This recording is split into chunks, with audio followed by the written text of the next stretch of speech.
안녕하세요. 반갑습니다. 오늘도 하나님 말씀으로 하루를 시작하는 모닝빵의 오주인 여러분들 주님의 이름으로 환영하고 축복합니다. 지금 지구의 평균 기온은 계속 상승하고 있다고 합니다. 지금 남극은 겨울이어야 하지만 얼음이 얼지 않고 녹아내려 개울이 생기고 또 풀이 자라고 있는 그런 상황입니다. 지구 온난화에 대해서 계속되는 경고의 메시지가 있음에도 불구하고 우리는 여전히 지구를 더 뜨겁게 만드는 일을 멈추지 않고 있습니다. 결국 언젠가는 이것이 큰 재난과 재앙으로 우리를 덮쳐올 것이라는 것을 뻔히 알면서도 사람들은 멈추지 못하고 있는 것이죠.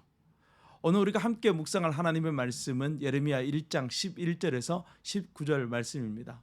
오늘 말씀에서 하나님은 예레미야에게 두 가지 환상을 보여주심으로 이스라엘을 향한 하나님의 진노가 임박해 있음을 말씀하십니다.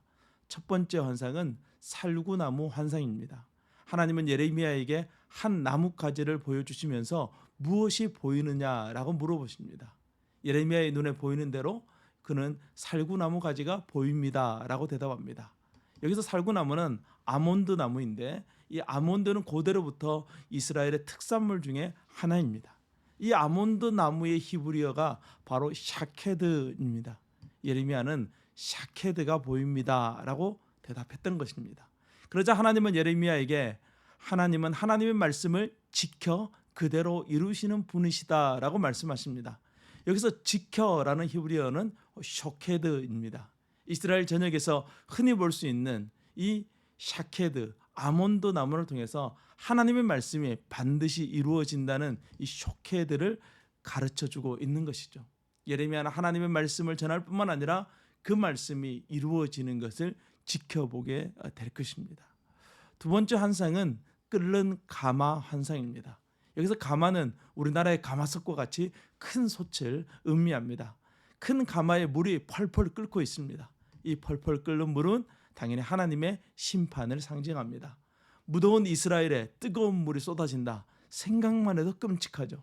그런데 그 가마가 북쪽에서 남쪽으로 기울어져 있습니다. 가마가 기울어지면 기울어질수록 이스라엘은 뜨거운 물이 쏟아지듯이 하나님의 심판을 받게 될 것입니다. 하나님은 가마가 북쪽에서 남쪽으로 기울어져 있는 것은 이 북쪽에서 이스라엘을 공격하기 위한 군대가 올 것이다 라는 것을 상징하는 것이라고 말씀합니다. 그리고 그들이 예루살렘을 둘러싸 마침내 정복하게 될 것입니다. 어린 예레미야는 이 엄중한 하나님의 심판의 메시지를 받았습니다. 제사장 가문 출신으로 성전에서 봉사하는 것을 가장 큰 영광으로 알며 자라온 예레미야는 이스라엘을 하나님이 버리셨고 우상을 섬김으로 하나님의 뜨거운 심판을 받게 될 것이라는 경고의 메시지를 듣고 얼마나 큰 두려움을 느꼈겠습니까? 환상을 본 후 예레미야가 선지자로 활동하기까지 20년의 시간이 남아 있습니다.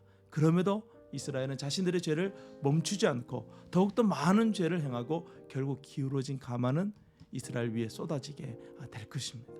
이 무시무시한 메시지를 전해야 되는 예레미야, 하나님은 그를 붙드시고 보호해 주시겠다라고 또한 약속해 주십니다. 오늘 이 시대의 뜨거움은 어쩌면 하나님께서 우리의 죄악에 대한 경고일지도 모릅니다. 죄를 멈추고 하나님께 돌아올 수 있는 기회를 하나님은 오늘도 주고 있습니다. 그러나 그 심판은 그리 멀지 않았다는 것이죠. 우리는 이 마지막 시대 속에서 하나님의 말씀을 붙들고 그 말씀을 어떻게 지켜나가야 되는지를 고민해야 됩니다. 오늘도 하나님 말씀으로 우리를 무장시키시고 강하게 하시는 그 은혜가 우리 모두에게 있기를 주님의 이름으로 축원합니다. 오늘도 주님과 함께 승리하세요. 샬롬.